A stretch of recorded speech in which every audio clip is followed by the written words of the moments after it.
todos, bem-vindos à Circula TV. Eu sou a Luciana Hoppe e hoje damos continuidade ao nosso programa Para que serve a Sociologia. Esse é o programa número 3. Se você perdeu algum deles, no final desse vídeo tem uma playlist com todos os vídeos que já foram publicados. Nesse programa, o professor Antônio Davi Catani convida sociólogos e sociólogas para discutir a sociologia na contemporaneidade. No programa de hoje, a convidada é a professora Rochelle Facchineto, que ela é autora deste livro aqui, O Gênero da Violência, né? Esse livro saiu aqui pela Circula. Espero que vocês gostem desse programa. Se inscrevam no nosso canal para acompanhar todo esse ciclo de vídeo palestras que vai acontecer durante todo esse ano de 2023, onde o professor Antônio Davi Catani vai convidar pessoas para falar da sociologia na atualidade. Olá, hoje eu tenho o prazer de apresentar a professora Rochelle Facchineto, doutora em Sociologia, professor de Sociologia do Departamento e do Programa de Pós-Graduação da URGS. Ela é coordenadora do Grupo de Pesquisa Violência e Cidadania e uma das organizadoras de um livro muito interessante que eu recomendo. É um livro editado pela Circula, a nossa casa aqui. É uma capa impressionante, criação da Luciana Hoppe, Gênero da Violência, um conteúdo diversificado que trata de questões essenciais sobre o tema que a Rochelle justamente vai nos falar a seguir.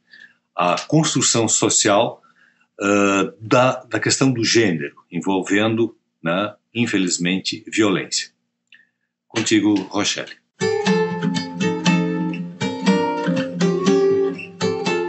Olá! No encontro de hoje, nós vamos abordar como a sociologia contribui para compreendermos os fenômenos da violência de gênero no Brasil.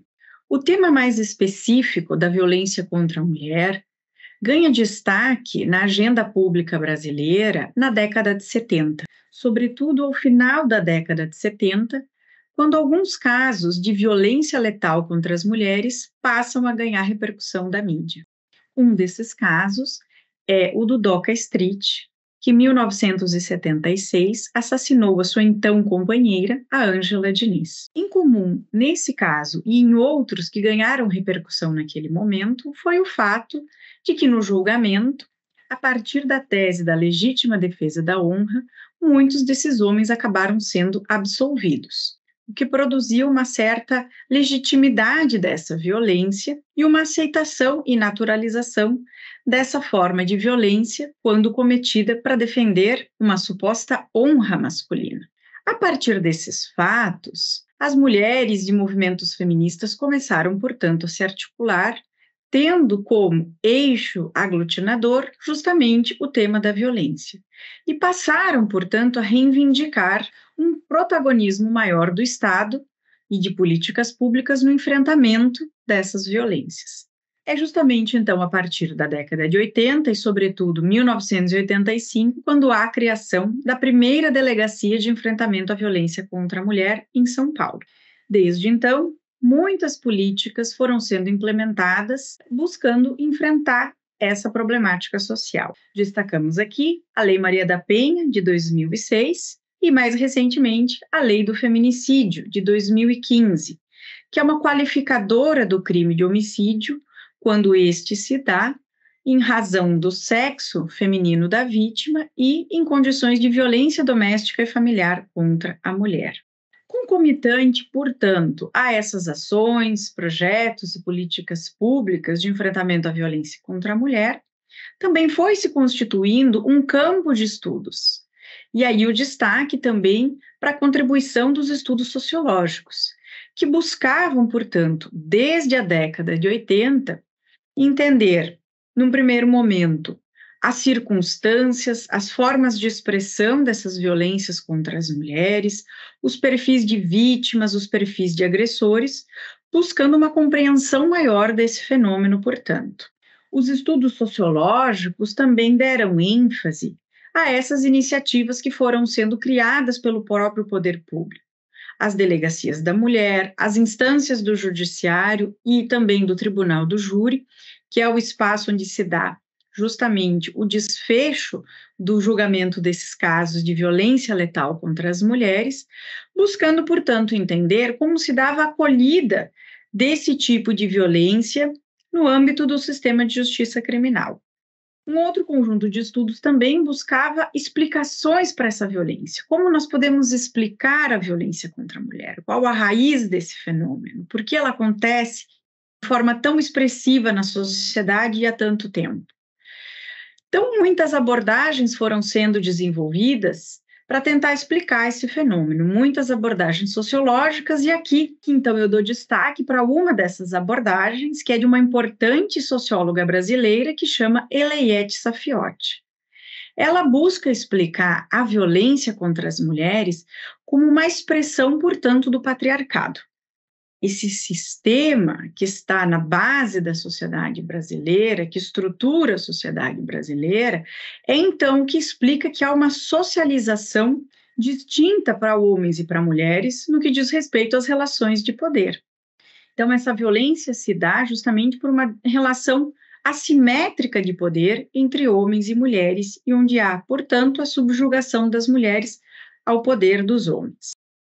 Uma outra contribuição muito importante nesse debate foi a própria introdução do conceito de gênero. Esse é um conceito muito importante, ele é desenvolvido, debatido e aprofundado por muitas e muitos pesquisadores.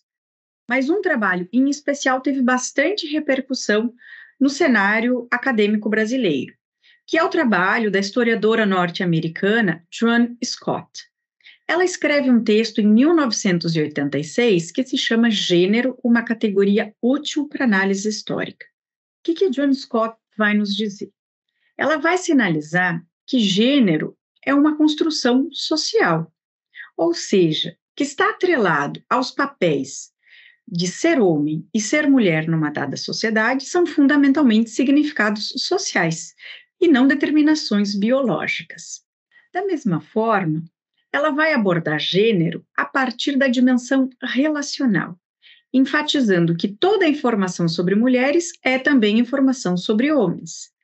Isso amplia o sentido para, além de entendermos a condição e a situação das mulheres, entendermos a sua condição, entendermos a sua situação de violência e a sua condição na sociedade brasileira, é também fundamental fazermos um estudo sobre os homens.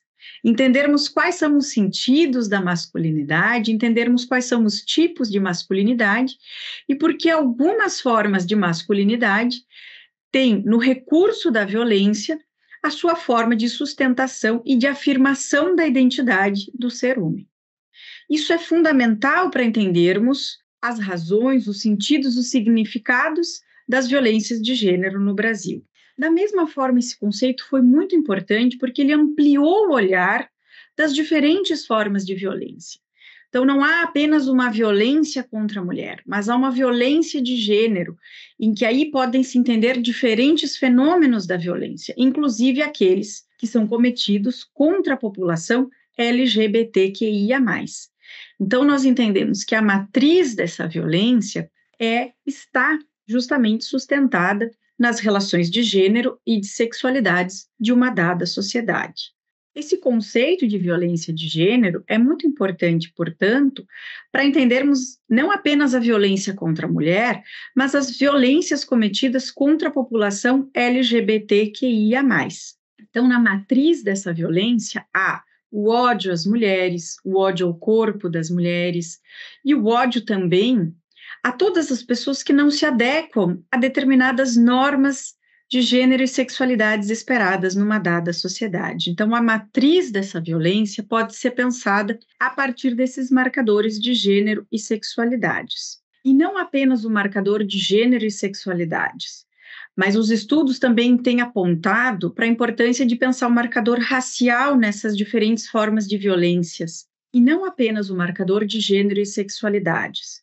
Os estudos também têm apontado para a importância da interseccionalidade, entendermos como essas violências são desigualmente distribuídas na população brasileira. Então, o que os estudos têm mostrado é justamente isso, que é uma articulação entre os marcadores de gênero, sexualidades e raça, sobretudo, que fazem com que determinadas pessoas, determinados corpos estejam muito mais vulneráveis à violência de gênero. O que os estudos têm mostrado é justamente que, enquanto a violência letal contra mulheres brancas tem diminuído, a violência letal contra mulheres negras tem se intensificado.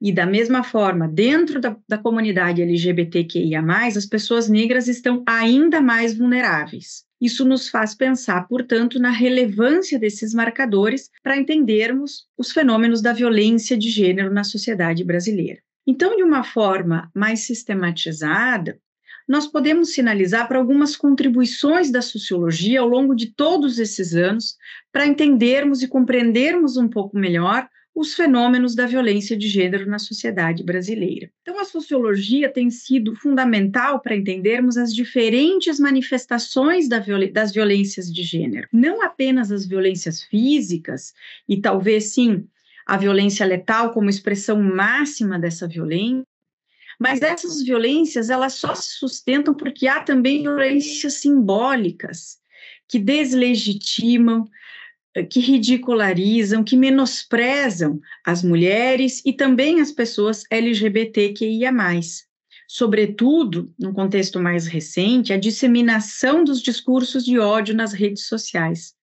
Essas também são formas de violência contra essas pessoas que são objetos de estudos e de reflexões da sociologia. Da mesma forma, a sociologia tem contribuído para compreender o impacto das políticas públicas de enfrentamento à violência contra as mulheres no Brasil, a eficácia dessas políticas, seus avanços, mas também os seus desafios. E nesse aspecto é importante destacar como os estudos têm contribuído para evidenciar como muitas vezes os estereótipos e as desigualdades de gênero também acabam adentrando no campo das políticas públicas e, sobretudo, no campo do sistema de justiça criminal, onde há muitas vezes uma reprodução desses estereótipos, uma revitimização dessas pessoas que acabam obstaculizando o acesso à justiça dessas pessoas que sofreram essas múltiplas formas de violência. E, por fim, uma das contribuições fundamentais da sociologia tem sido em evidenciar que esse não é um fenômeno individual e muito menos isolado da sociedade brasileira.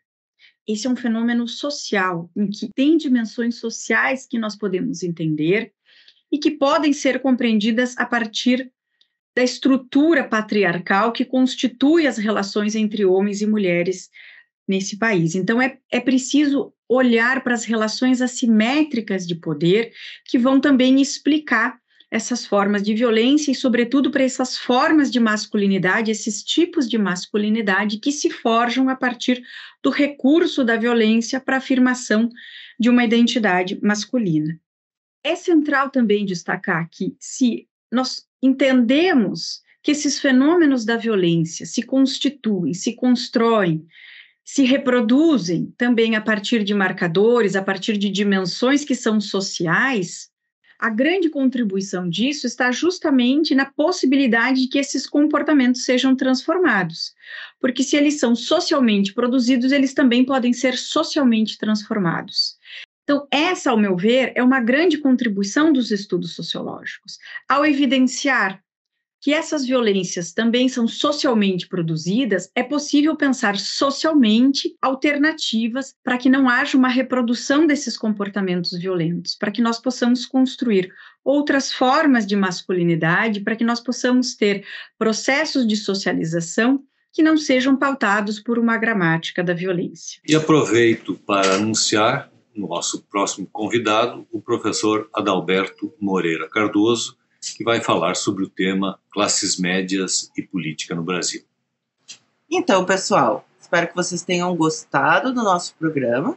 Já lembrando para vocês se inscreverem no nosso canal para acompanhar esse ciclo de vídeo palestras que o professor Antônio Davi Catani faz com os seus convidados. Lembrando aqui, né, na sequência tem a playlist com os programas anteriores, se você perdeu algum. E até a próxima. Até mais!